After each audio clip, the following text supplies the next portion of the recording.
அல்லாஹ் மாலிக். அன்பு செல்லமே, பணம் இருந்தப்போ உன்னோட சேர்ந்து உறவாடினவங்க இப்போ பணம் இல்லாத நேரத்தில் விட்டுட்டு போயிடுறாங்கன்னு உனக்கு மனசு வருத்தமாக இருக்குது இல்லையா? கவலைப்படாதே. அவங்க பணத்தையே தாங்கிட்டு போயிருக்கிறாங்க. ஆனால் நீ கொடுத்த அன்பையும் நீ செஞ்ச தர்மத்தையும் யாராலும் எடுத்துக்க முடியாது. நான் உன்னுடைய தர்மத்தை நான் கணக்கு வச்சிருக்கிறேன். நீ செஞ்ச உதவியை மறந்தாலும் நான் ஒருபொழுதும் உன்னை நான் மறக்க மாட்டேன்.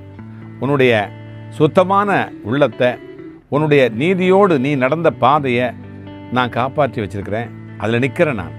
செல்லமே, நீ என் பிள்ளை. நீ நீதியோடு நீந்துறத நான் பார்த்துருக்கேன். நீ தான் எனக்கு வாரிசு, நீ தான் எனக்கு உலகம். உலகமே உன்னை விட்டுட்டு போயிட்டாலும் நான் ஒருபொழுதும் உன்னை விட்டு நான் போகவே மாட்டேன். நீ உறுதியாக நின்றுக்கோ. உன் பக்கம் நியாயம் இருந்தால் என்னுடைய அருள் உன்னை வெற்றி பெற வைக்கும். அல்லாஹ் மாலிக்.